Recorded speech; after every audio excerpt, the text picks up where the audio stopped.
गोपाळ झालं का बरं डॉक्टर काही की नाही? अगं कवापासून फोन लावतोय ते फोनच उचलत नाहीयेत. देवा,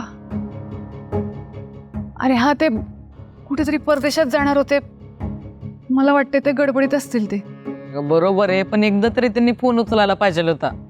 विठुराया त्यांना बुद्धी देऊ. तुम्ही आळंदीला निघाला कशासाठी?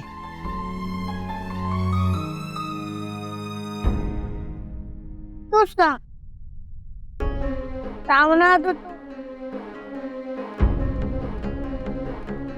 लय मोठी गोष्ट आहे, पण बारीक करून सांगते. बर.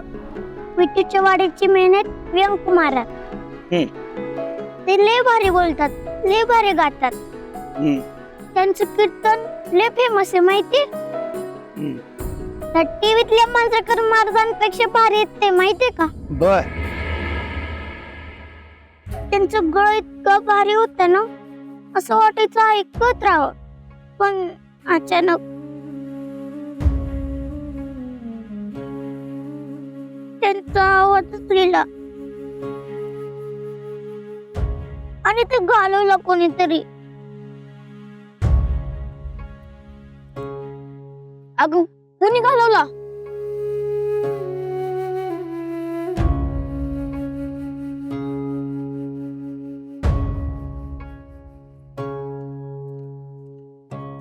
तो महत्वाचा प्रश्न नाही, महत्वाचा आहे त्यांचा आवाज गेला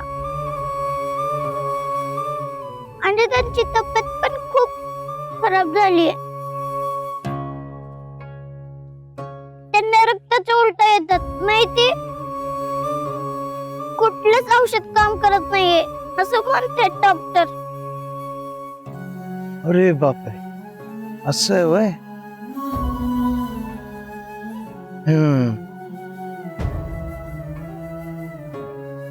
पण तू अजून सांगितलं नाहीस मला, तुम्ही दोघं आळंदीला कशासाठी जाताय? सांगते, दमधरकी करा. बर बर, सांग सांग.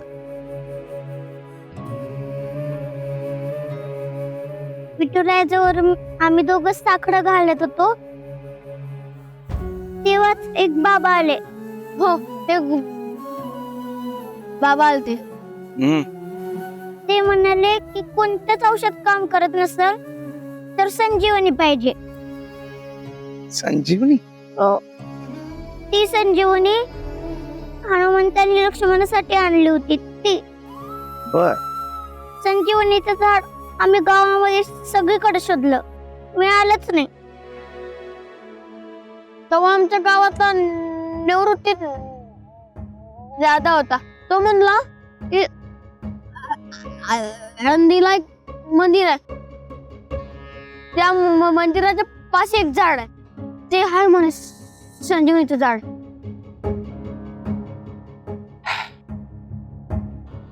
तर मग तुम्ही संजीवनी आणण्यासाठी आळंदीला जाताय, जे तुमच्या व्यंकू महाराजांना बरं वाटावं म्हणून. हो.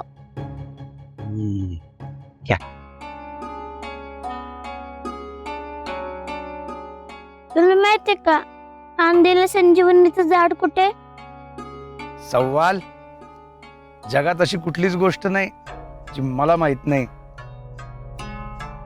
हा अगं मग याला पण आपली गोष्ट माहितच असेल की.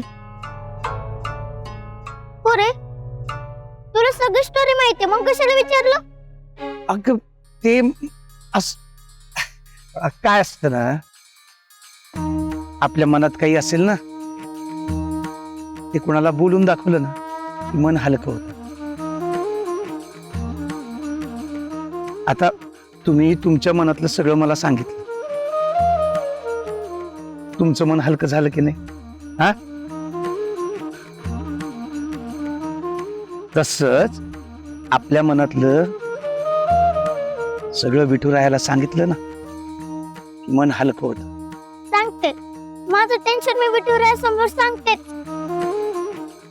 म्हणून तर आलो. हा? म्हणजे म्हणून तर जायचं की नाही आपल्याला आळंदीला. हा, चला चला, उशीर होतोय. काय पैसे जाणार का? हे घे तू पण का.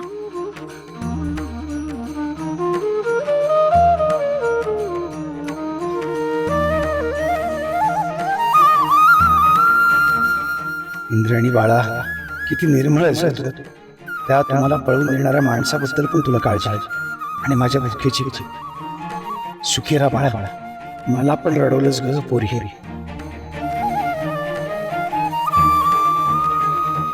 चला पटापटा, उशीर होतोय. घे अदृश्य.